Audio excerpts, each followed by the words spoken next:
Fantasy présente Guild, la saga d'Oren. Tome 1 de Raven Kennedy.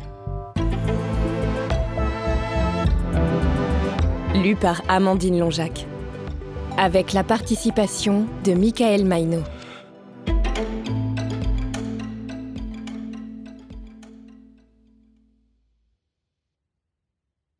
À propos du livre. Le mythe du roi Midas revisité.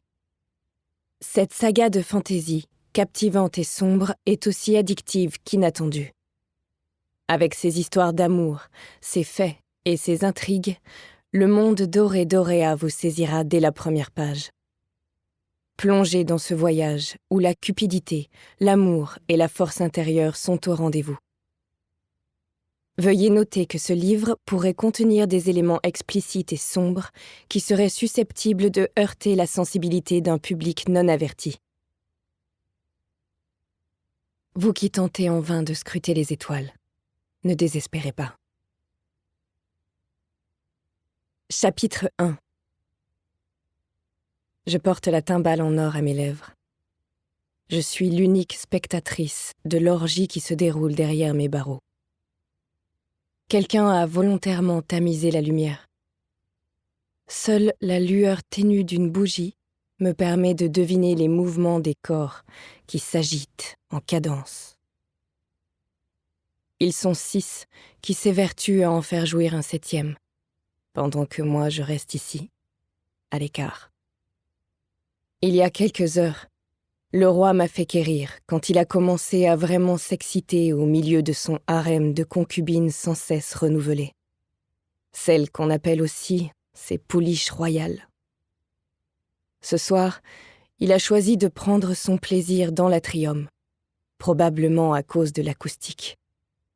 Il faut reconnaître que les gémissements se font fort joliment écho.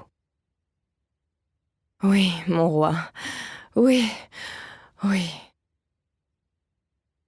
Je plisse les paupières, en avalant une autre gorgée de vin, et je m'efforce de détourner le regard vers le ciel nocturne. L'atrium est immense. Tous les murs, ainsi que la voûte du plafond, sont en verre. C'est la meilleure vue que l'on peut avoir de tout le palais. Enfin, quand il s'arrête de neiger assez longtemps pour qu'on puisse voir quelque chose. Comme d'habitude, la tempête de neige fait rage. Des flocons blancs tombent sans discontinuer. Demain matin, toutes les verrières seront recouvertes. Mais pour l'instant, je devine encore un semblant d'étoile dans le ciel, entre les nuages oppressants et le blanc menaçant. Et comme toujours, cette épaisse vapeur glacée qui s'interpose entre le ciel et moi et me bouche la vue en la gardant pour elle. Mais j'en ai tout de même encore un léger aperçu. Et j'en suis reconnaissante. Je me demande si les monarques des temps anciens ont bâti cet atrium dans le but de cartographier les étoiles pour déchiffrer les messages que les dieux ont laissés pour nous dans le ciel. Mais la nature les a contrecarrés avec ces nuages sentinelles qui se sont joués de leurs efforts et nous empêchent d'accéder aux vérités.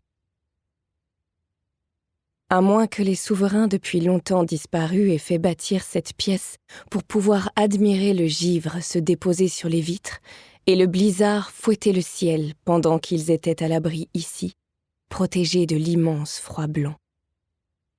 Les membres de la famille royale sont assez prétentieux pour faire ce genre de choses.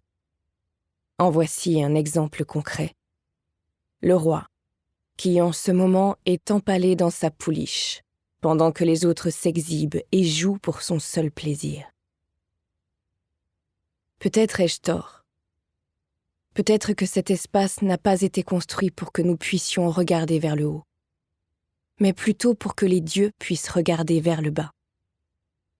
Peut-être que ces anciens rois ont eux aussi chevauché leur pouliche comme une offrande visuelle aux cieux, pour leur permettre de profiter de leur débauche. D'après certaines histoires que j'ai lues, les dieux sont une bande d'excités. Donc, honnêtement, ça ne m'étonnerait pas outre mesure. D'ailleurs, je ne leur en voudrais pas. Les pouliches royales sont extrêmement douées. Bien que je sois forcée de regarder et d'écouter ces obscénités, et malgré le fait que le sommet du dôme soit généralement recouvert de neige, j'aime bien venir ici. C'est l'endroit qui se rapproche le plus de l'extérieur, de la sensation du vent sur mon visage ou de l'air frais qui emplit mes poumons. Le bon côté des choses? Nous espérons que vous avez apprécié cet aperçu. Pour continuer à écouter ce livre audio sur Google Play Livres, utilisez le lien dans la description de la vidéo.